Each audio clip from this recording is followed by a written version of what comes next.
हरे कृष्णा ग्रंथराज श्रीमद् भागवत भगवद गीता की जय। जगत गुरु श्रील प्रभुपाद की जय। तो आज हम देख रहे हैं भगवद गीता का चैप्टर 2 जिसका नाम है गीता का सार। इसके अंदर पूरा भगवद गीता के जो 18 अध्याय हैं उन सब में से कुछ कुछ कुछ कुछ कुछ कुछ कुछ कुछ है। ठीक है, इसके अंदर ध्यान योग भी है, ज्ञान योग भी है, भक्ति योग भी है, कर्म योग भी है, सब कुछ है इसके अंदर। कृष्णा देखो, कृष्णा है ना, ऐसा नहीं कृष्णा को बोलने का बहुत शौक है। कृष्णा ने एक चैप्टर के अंदर सब कुछ बता दिया था अर्जुन को। हाँ, आगे अर्जुन कंफ्यूज होता है, वो और क्वेश्चंस पूछता है तो कृष्णा उस हिसाब से और आगे आगे आगे बताते रहते हैं डिटेल में। वरना कृष्णा का तो क्लियर था, एक एक चैप्टर के अंदर कृष्णा ने पूरा बता दिया था। वेल, सो अब आगे शुरू करते हैं। संजय उवाच तं तथा कृपयाविष्टम् अश्रुपूर्णाकुलेक्षणम् विषीदन्तमिदं वाक्यम् उवाच मधुसूदन। श्रीभगवानुवाच कुतस्त्वमाकश्मलमिदं विषमे समुपस्थितम् अनार्जुष्टम् अस्वर्ग्य अकीर्तिं करमर्जुन। क्लैब्यमास्मगमः पार्थ नैतद्व्युपपद्यते क्षुद्रं हृदय दौर्बल्यं त्यक्तोत्तिष्ठ परन्तप। अर्जुन उवाच कथं भीष्मम् अहं संख्ये द्रोणं च मधुसूदन ईशुभिः प्रतियोत्स्यामि पूजार्हावरिसूदन। गुरुर्न हत्वा हि महानुभावान् श्रेयो भोक्तुं भैक्ष्याम् अपीह लोके हत्वार्थकामांस्तु गुरोर्निहैव भुञ्जीय भोगानरुधिर्प्रदिग्धान् न चैतद्विद्म कतरन्नो गर्यो यद्वा जयेम यदि वा नो जयेयु यानेव हत्वा न जिजीविषामस्तेव स्थिताः प्रमुखे धार्तराष्ट्राः। कार्पण्यदोषोपहतः स्वभावा पृच्छामि त्वां धर्मसम्मूढचेता यच्छ्रेयस्यानिश्चितं ब्रूहि तन्मे शिष्यस्तेऽहं शाधि मां त्वां प्रपन्नम् न हि प्रपश्यामि ममापनुद्याद् यच्छोकमुच्छोषणमेन्द्रियाणाम् अवाप्य भूमा वसपत्नमृद्धम् राज्यं सुराणामपि चाधिपत्यम्। संजय उवाच एवमुक्त्वा ऋषिकेशं गुडाकेशः परन्तप न योत्स्या इति गोविन्दम् उक्त्वा तूष्णीं बभूवः। तमुवाच ऋषिकेशः प्रहसन्निव भारत सेनयोरुभयोर्मध्ये विषीदन्तम् इदं वच। श्रीभगवानुवाच अशोच्यान्नन्वशोचस्त्वं प्रज्ञावादांश्च भाषसे गतासून् अगतासूनश्च नानुशोचन्ति पंडिता। न त्वेवाहं जातु नासं न त्वं नेमे जनाधिपाः न चैव न भविष्यामः सर्वे वयमतः परम्। देहिनोऽस्मिन् यथा देहे कौमारं यौवनं जरा तथा देहान्तरप्राप्तिर्धीरस्तत्र न मुह्यते। मात्र स्पर्शास्तु कौन्तेय शीतोष्ण सुख दुःखदा आगमापायिनो नित्यस्तां तितिक्षस्व भारत यं हि न व्यथयन्ते ते पुरुषर्षभ समदुःख सुखं धीरं सोऽमृतत्वाय कल्पते न सतो विद्यते भावो न भावो विद्यते सतः उभयोरपि दृष्टोऽन्तस्त्वनयोस्तत्त्वदर्शिभिः अविनाशी तु तद्विधि येन सर्वमिदं ततं विनाशम् अव्ययस्यास्य न कश्चित् कर्तुमर्हति अन्तवन्त इमे देहा नित्यस्योक्ताः शरीरिणः अनाशिनो अप्रमेयस्य तस्माद्युध्यस्व भारत न य एनं वेत्ति हन्तारं यश्चैनं मन्यते हतम् उभौ तौ न विजानीतो नायं हन्ति न हन्यते न जायते म्रियते वा कदाचिन् नायं भूत्वा भाविता वा न भूय अजो नित्यशाश्वतोऽयं पुराणो न हन्यते हन्यमाने शरीरे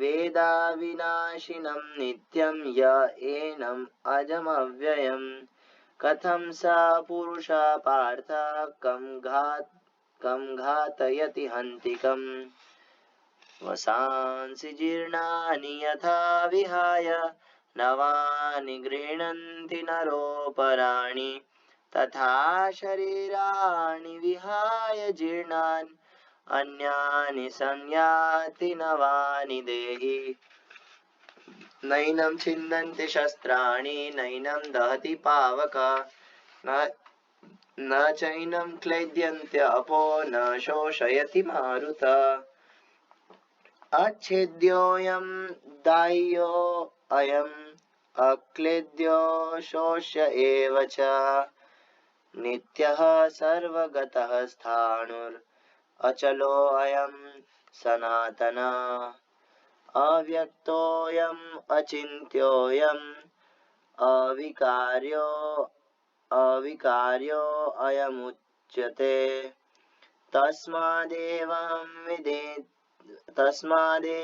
विदित्वैनं नानुशोचितुमर्हसि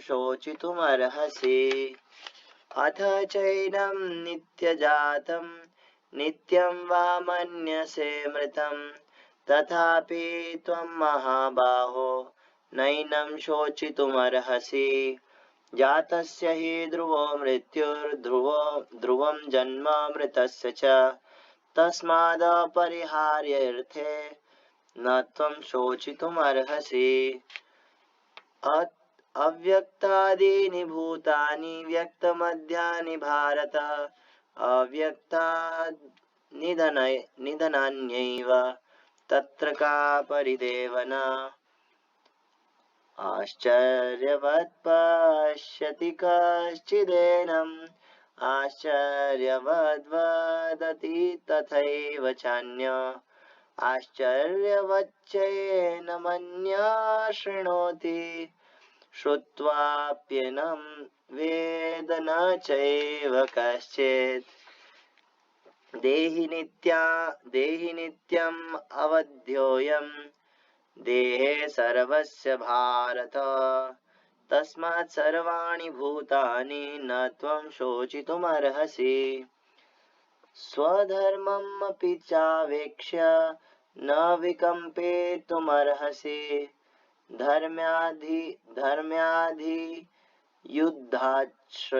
युद्धाच्छ्रेयो अन्यक्षत्रियस्य न विद्यते यदृच्छया चोपपन्नं स्वर्गद्वारम् अपावृतं सुखिनः क्षत्रियाः पार्थ लभन्ते यद्धमीदृशम् अथ चेत्त्वम् इमं धर्म्याम् संग्रामं न करिष्यसि ततः स्वधर्मं कीर्तिं च हित्वा पापं वाप्स्यसि। अकीर्तिं चापि भूतानि कथयिष्यन्ति ते अव्ययाम्।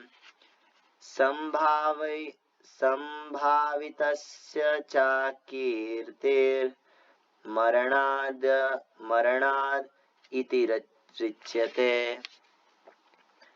भयाद्रणादुपरतं मन्स्यन्ते त्वां महारथाः येषां च त्वं बहुमतो भूत्वा यास्यसि लाघवम्। अवाच्यवादांश्च बभूवन् बहून्व अदिश्यन्ते तवाहिताः निन्दन्तस्तव सामर्थ्यं ततो दुःखतरं नु किम्। हतो वा प्राप्स्यसि स्वर्गं जित्वा वा भोक्ष्यसे महीम्। तस्मादुत्तिष्ठ कौन्तेय युद्धाय कृतनिश्चय।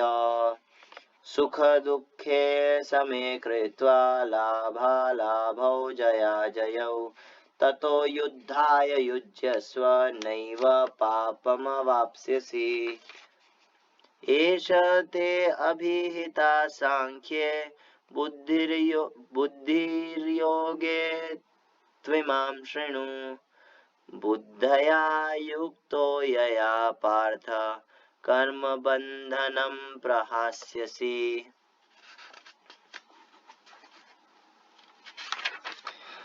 नेहाभिक्रमनाशोऽस्ति प्रत्यवायो न विद्यते। स्वल्पमपि अस्य धर्मस्य त्रायते महतो भयात्। व्यवसायात्मिका बुद्धिरेकेह कुरु नन्दन। बहुशाखा हि अनन्तश्च बुद्धयो अव्यवसायिनाम्। यामिमां पुष्पितां वाचं प्रवदन्ति अविपश्चित। वेदवादरताः पार्थ नान्यदस्तीति वादिनः। कामात्मानः स्वर्गपरा जन्मकर्म फलप्रदां क्रियाविशेषबहुलां भोगैश्वर्यगतिं प्रति। भोगैश्वर्यप्रसक्तानां तया अपहृतचेतसां व्यवसायात्मिका बुद्धिः समाधौ न विधीयते। त्रैगुण्यविषया वेदा निस्त्रैगुण्यो भवार्जुन। निर्द्वन्द्वो नित्यसत्त्वस्थो निर्योगक्षेम आत्मवान्। यावनार्थ उदपाने सर्वतः सम्प्लुतोदके तावान् सर्वेषु वेदेषु ब्राह्मण्यस्य विजानत।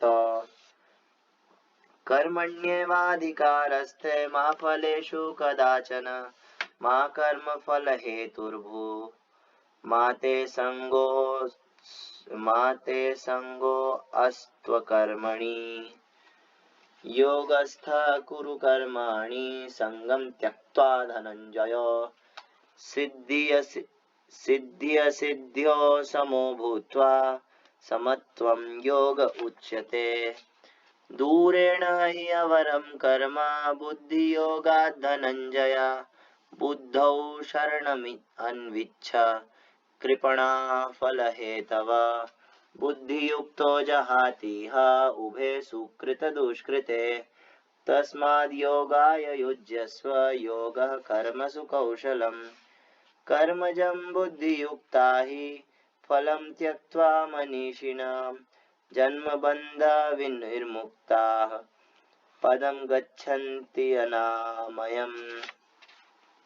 यदा ते मोहकालीलं बुद्धिर्व्यतितरिष्यति तदा गन्तासि निर्वेदं श्रोतव्यस्य श्रुतस्य च श्रुतिविप्रति श्रुतिविप्र श्रुतिविप्रतिपन्ना ते यदा स्थास्यति निश्चला समाधावचला बुद्धिस्तदा योगम् अवाप्स्यसि। अर्जुन उवाच स्थितप्रज्ञस्य का भाषा समाधिस्थस्य केशव स्थिताधीः किं प्रभाषेत किमासीत् व्रजेत् किम्।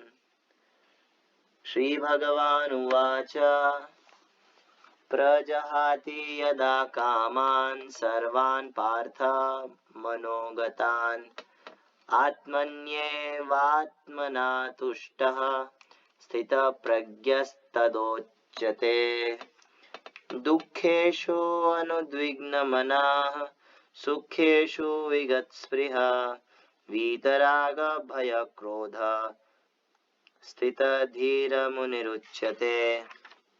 यः सर्वत्रानभिस्नेहस्तत्तत्प्राप्य शुभाशुभम् नाभिनन्दति न द्वेष्टि तस्य प्रज्ञा प्रतिष्ठिता। यदा संहरते चायं कूर्मो अङ्गानीव सर्वशः इन्द्रियाणि इन्द्रियार्थेभ्यस्तस्य प्रज्ञा प्रतिष्ठिता। विषया विनिवर्तन्ते निराहारस्य देहिनः रसवर्जं रसोऽपि यस्य परं दृष्ट्वा निवर्तते यततो हि अपि कौन्तेय पुरुषस्य विपश्चितः इन्द्रियाणि प्रमाथीनि हरन्ति प्रसभं मनः तानि सर्वाणि संयम्य युक्त आसीत् मत्पर वशे हि यस्येन्द्रियाणि तस्य प्रज्ञा प्रतिष्ठिता। ध्यायतो विषयान् पुंसां सङ्गस्तेषोपजायते सङ्गात् सञ्जायते कामः कामात् क्रोधो विजायते क्रोधात् भवति सम्मोहः सम्मोहात् स्मृतिविभ्रमः स्मृतिभ्रंशात् बुद्धिनाशो बुद्धिनाशात् प्रणश्यति। रागद्वेष विमुक्तैस्तु विषयानिन्द्रियैश्चरन् आत्मवश्यैर्विधेयात्मा प्रसादम् अधिगच्छति प्रसादे सर्वदुःखानां हानिरस्योपजायते प्रसन्नचेतसो हि आशु बुद्धिपर्यवतिष्ठते। नास्ति बुद्धिर्युक्तस्य न चायुक्तस्य भावना न चाभावयतः शान्तिर् अशान्तस्य कुतः सुखम्। इन्द्रियाणि हि चरतां यन्मनो अनुविधीयते तदस्य हरति प्रज्ञां वायुर्नावम् इवाम्भसि। तस्माद्यस्य महाबाहो निगृहीतानि सर्वशः इन्द्रियाणि इन्द्रियार्थेभ्यस्तस्य प्रज्ञा प्रतिष्ठिता। या निशा सर्वभूतानां तस्यां जागृति संयमी यस्यां जागृति भूतानि सा निशा पश्यतो मुने। आपूर्यमाणम् अचला प्रतिष्ठम् समुद्रमाप प्रविशन्ति यद्वत् तद्वत् कामायम् प्रविशन्ति सर्वे स शान्तिमाप्नोति न कामकामी। विहाय कामान्य सर्वान् पुंसाश्चरति स्पृहा निर्ममो निरहङ्कारः स शान्तिम् अधिगच्छति। एषा ब्राह्मी स्थितिः पार्थ नैनां प्राप्य विमुह्यते।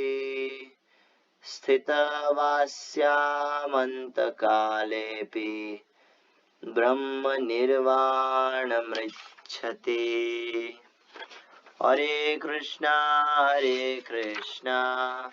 कृष्ण कृष्ण हरे हरे, हरे राम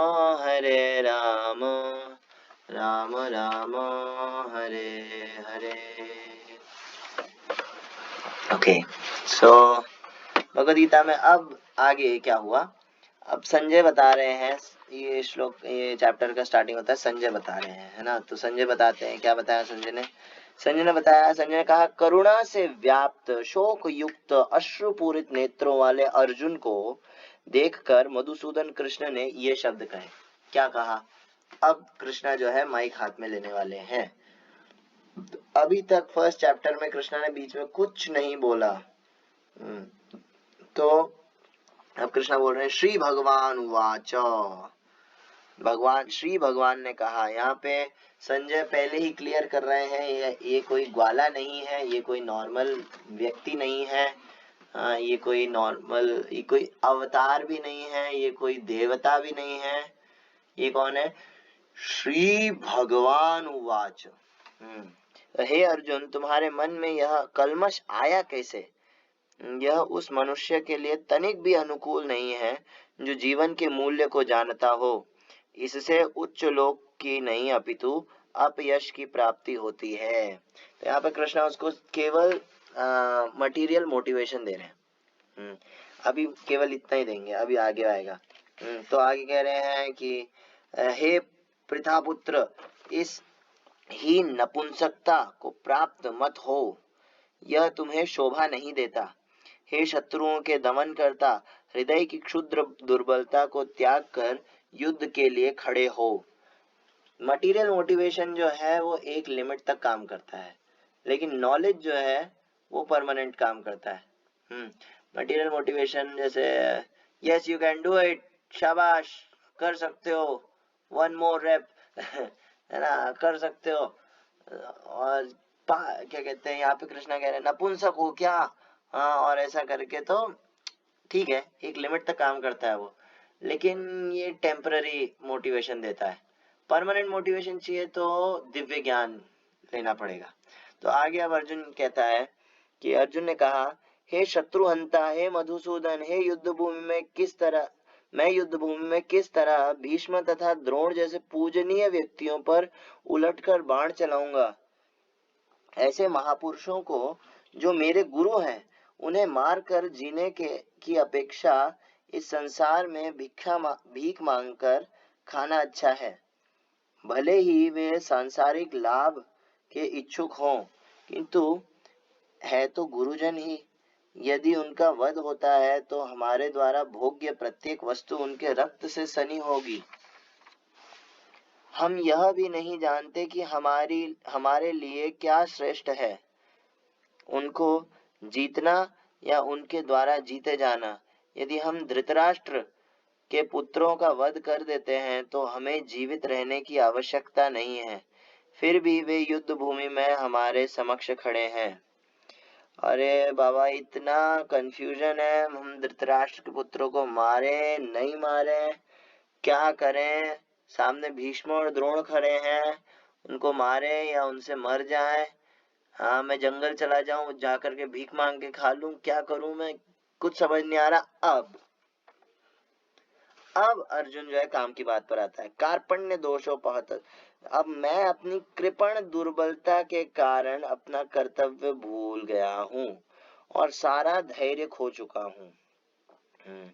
ऐसे अवस्था में मैं आपसे पूछ रहा हूँ कि जो मेरे लिए श्रेयस्कर हो उसे निश्चित रूप से बताएं।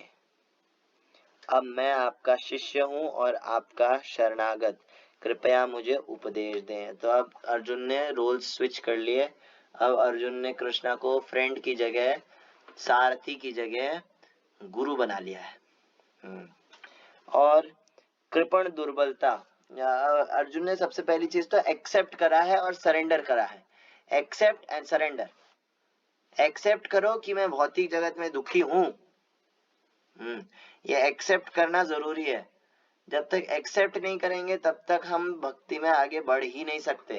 तो एक्सेप्ट करो कि भौतिक जगत दुखों की जगह है, मैं यहाँ पे परेशान हूँ, मैं कंफ्यूज्ड हूँ, मैं पागल हूँ, मेरा मन जो है पागल है। हाँ, और फिर सरेंडर। सरेंडर टू गुरु। शिष्यस्ते हम शादी माम त्वाम प्रपन्नम।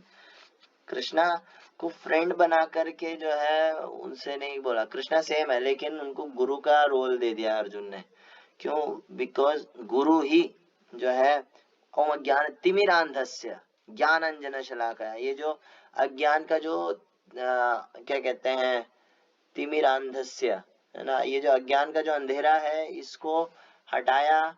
कैसे? ज्ञान अंजन शलाकया, मेरे को ज्ञान का अंजन दे करके, ज्ञान दे करके, और शलाकया मतलब एक क्या कहें मशाल, टॉर्च, हाँ, वो दिया गुरु ने। तो गुरु जो है, गुरु ये जो अज्ञान है अविद्या है इसको हटा सकते हैं।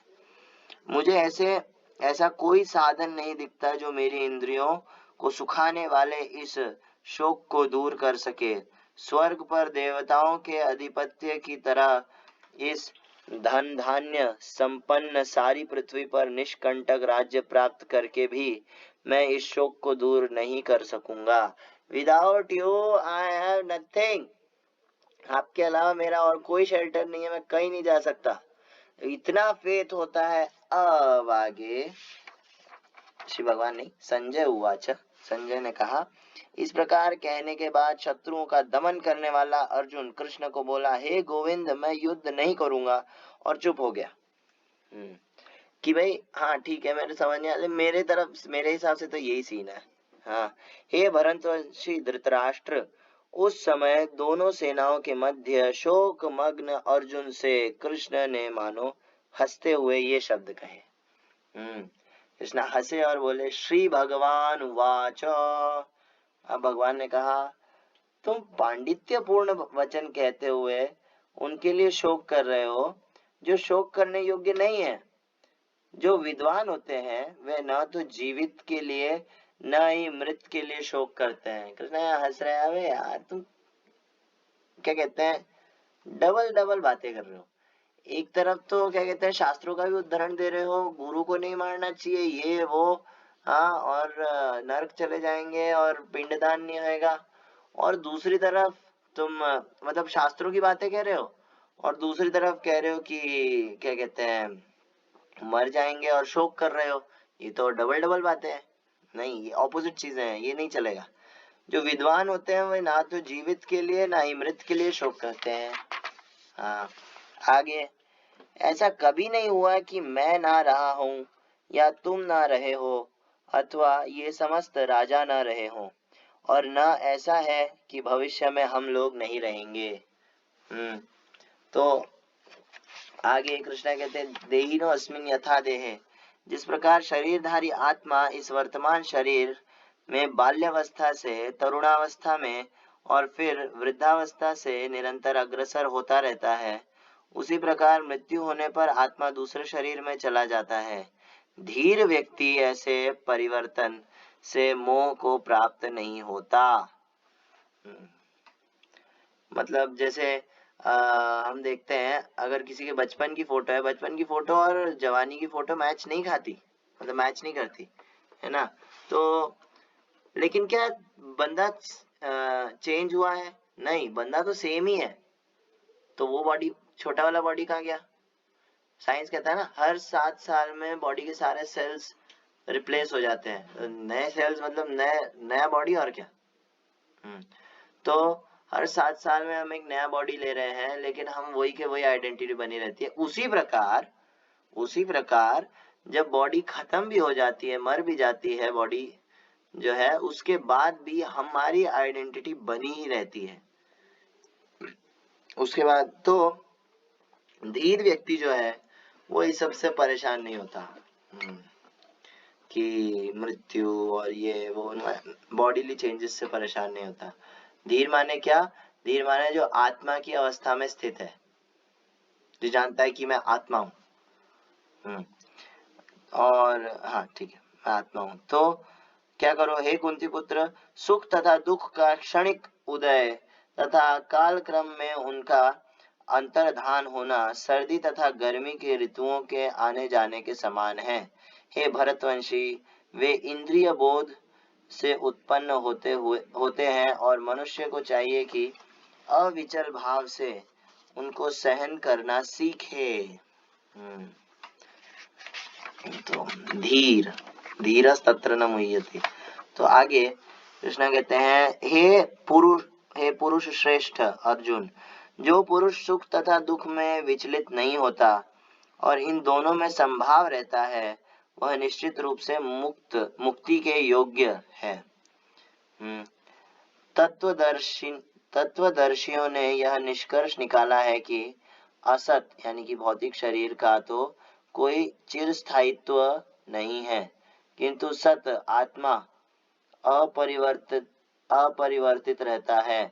उन्होंने इन दोनों की प्रकृति के अध्ययन द्वारा यह निष्कर्ष निकाला है। तो हमें जो है असत के ऊपर ध्यान इतना फोकस नहीं करना चाहिए, बस काम चलाओ रखना चाहिए। और सत जो है आत्मा, जो मेन चीज है उसके ऊपर ज्यादा फोकस करना चाहिए, जो परमानेंट है। श्री हलदर स्वामी महाराज कहते हैं कि टेम्पररी को टेम्पररी के जैसा ट्रीट करने का, परमानेंट को परमानेंट के जैसा ट्रीट करने का। हमारी दिक्कत क्या है, हम टेम्पररी को परमानेंट समझ के डील करते हैं और परमानेंट को टेम्पररी समझ करके हल्के में लेते हैं। भक्ति जो है परमानेंट चीज है, आत्मा का धर्म है वो। खैर, तो जो सारे शरीर में व्याप्त है उसे ही तुम अविनाशी समझो। उस अव्यय आत्मा को नष्ट करने में कोई भी सामर्थ्य नहीं है। तो ऐसे तो आत्मा कहाँ पर है, हृदय के अंदर होती है, लेकिन उसका जो प्रभाव है चेतना, वो पूरे शरीर में व्याप्त रहता है। जैसे क्या कहते हैं, सूर्य जैसे एक बल्ब है, बल्ब होता तो एक जगह है, लेकिन उसका प्रभाव रोशनी जो है पूरे कमरे में जो है दिख सकता है।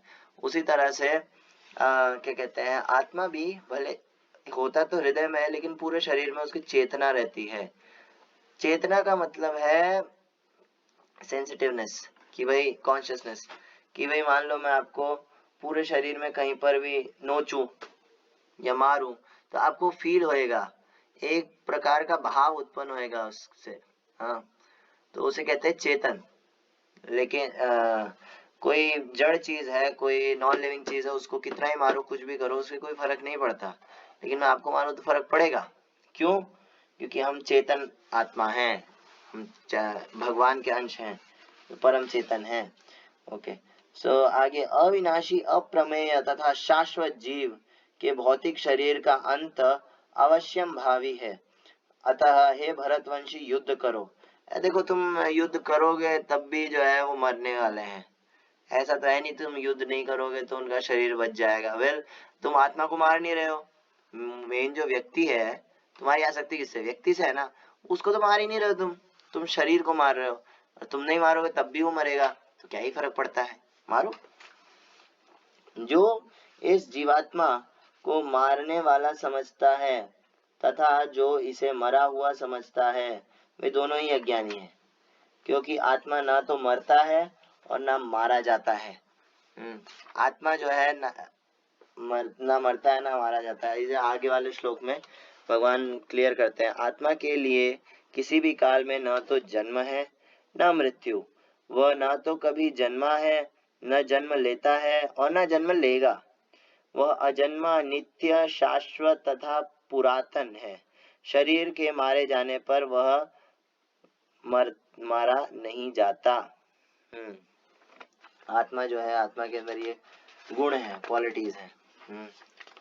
तो हे पार्थ, जो व्यक्ति यह जानता है कि आत्मा अविनाशी, अजन्मा, शाश्वत तथा अव्यय है, वह भला किसी को कैसे मार सकता है या मरवा सकता है? Not possible. तो जिस प्रकार यहाँ पे कृष्णा एक एग्जाम्पल देते हैं, जिस प्रकार मनुष्य पुराने वस्त्रों को त्याग कर नए वस्त्र धारण करता है, उसी प्रकार आत्मा पुराने तथा व्यर्थ के शरीर को त्याग कर नवीन भौतिक शरीर धारण करता है। सिंपल।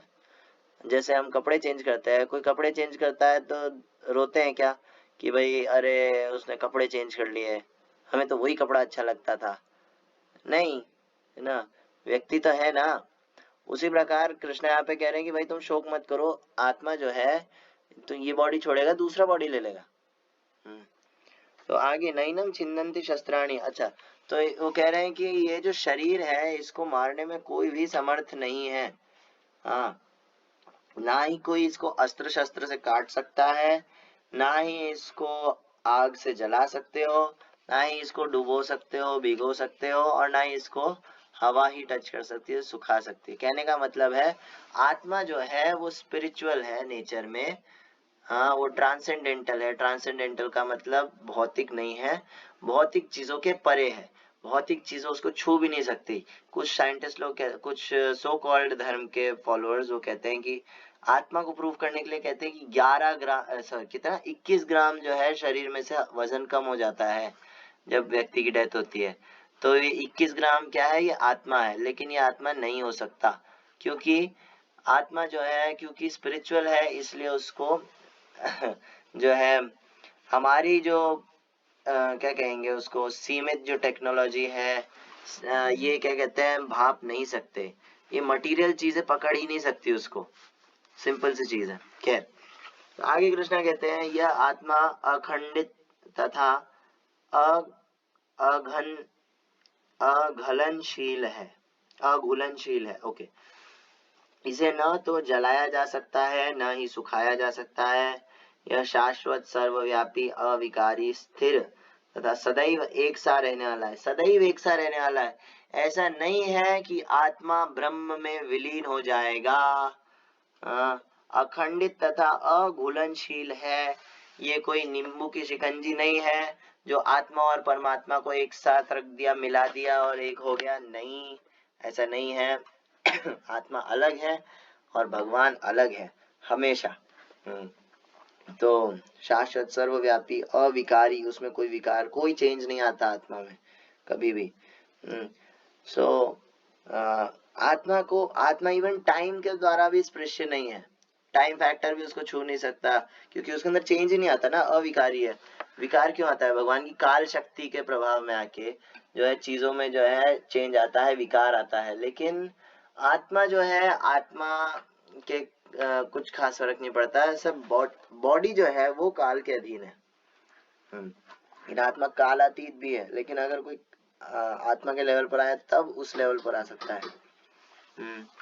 सो एक सेकंड रुकना।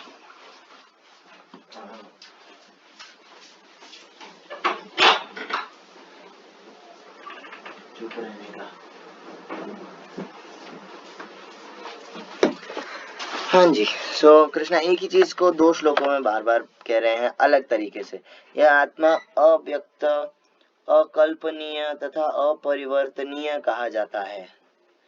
यह जानकर तुम्हें शरीर के लिए शोक नहीं करना चाहिए। तो किंतु यदि तुम यह सोचते हो कि आत्मा अथवा जीवन का लक्षण सदा जन्म लेता है तथा सदा मरता है, तो भी हे महाबाहु तुम्हारे शोक करने का कोई कारण नहीं है। अगर मान लो कोई बोले कि क्या कहते हैं, क्या कहते हैं, नहीं है ना, आत्मा तो मरती है, आत्मा फिर से जन्म, तो इसमें दिक्कत ही क्या है? ठीक है, कहीं और जन्म ले लेगा। सो यहाँ पे कृष्ण कह रहे हैं जातस्य ध्रुवम मृत्यु ध्रुवम जन्म मृतस्य च। जिसका एक बार बर्थ हुआ है उसका डेथ पक्का है, कंफर्म है। और जिसका डेथ हुआ है उसका वापस जन्म भी पक्का है, वो भी कंफर्म है। लेकिन हमारे हाथ में ये है कि हमारा नेक्स्ट बर्थ कहाँ पर होता है, ये हमारे हाथ में। ये 8th चैप्टर में आएगा आगे। तो इस वजह से तस्माद अपरिहार्यार्थे न त्वं शोचितुम अर्हसि, कि इस वजह से जो कि चेंज नहीं की जा सकती, एकदम अटल चीज है, उसको टाला नहीं जा सकता, डेथ। तो उसके लिए शोक करने की जरूरत ही क्या है?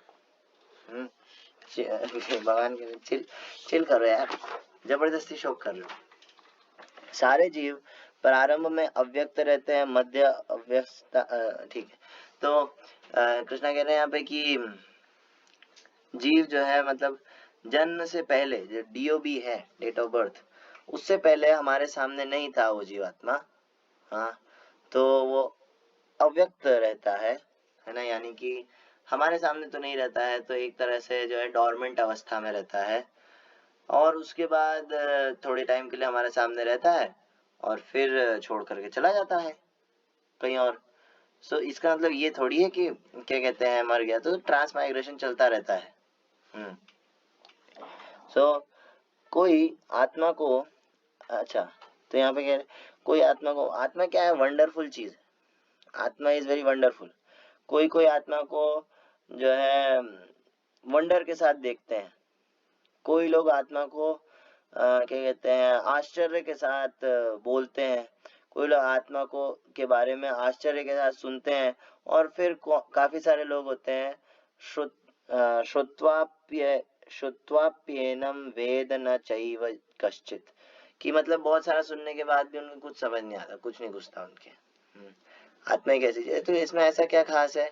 वेल, सेम आत्मा जो कि केशाग्र शतभागस्य, कि जो कि बाल के अग्रभाग टिप का 10,000वें हिस्से के बराबर है, इतना छोटा है, किसी सेंसेस के टच में नहीं आ सकता, मटेरियल जो इंस्ट्रूमेंट्स है, मटेरियल चीजों के टच में नहीं आ सकता, इतनी सूक्ष्म चीज है कि आर पार निकल जाता है इजीली किसी भी चीज के। उसको किसी भी शरीर में डालो, चाहे वो मक्खी का हो चाहे वो हाथी का हो, उसको आता है कंट्रोल करना। वो सबको कंट्रोल कर लेता है सारा। उसको जैसे मान लो मक्खी का शरीर है, तो उसको उड़ने के लिए जो है ट्रेनिंग नहीं देना पड़ता, इंसान को उड़ने के लिए ट्रेनिंग देना पड़ता है। तो आश्चर्यवत, this is wonderful, this is astonishing, ऐसा कैसे हो सकता है? तो यहाँ पे कृष्णा कहते हैं कोई कोई इसके विषय में सुनकर भी कुछ नहीं समझ पाते। तो है ना, हम लोग आसपास जितना भी अभी तक का एक्सपीरियंस है, हर चीज टेम्पररी है, खत्म होती है, लेकिन आत्मा इट इज परमानेंट। ये भी क्या कहते हैं आश्चर्य की बात है, लोग एक्सेप्ट नहीं कर पाते, और फिर भी ये बोलते हैं नहीं भगवान का भी तो, भगवान को भी तो मरना पड़ता है। अरे नहीं यार, यहाँ पे नॉर्मल आत्मा ही नहीं मरती है, भगवद गीता बेसिक ही नहीं पता है कुछ लोगों को। सबसे पहले कृष्णा बेसिक क्लियर कर रहे हैं, नॉर्मल आत्मा ही नहीं मरती है, परमात्मा कहाँ से बकवास करते हैं। खैर, हे भरतवंशी, शरीर में रहने वाले देही का कभी भी वध नहीं किया जा सकता, अतः तुम्हें किसी भी जीव के लिए शोक करने की आवश्यकता नहीं है। तो यहाँ पे जो है Bhagavad Gita chapter 2 verse number 11 से 30 के बीच में कृष्णा ने आत्मा के बारे में पूरा बताया डिटेल में। अब 31 से 36 या 37 तक जो है बताएंगे क्षत्रिय, मतलब बॉडी लेवल पर बात करेंगे भगवान, कि अगर मान लो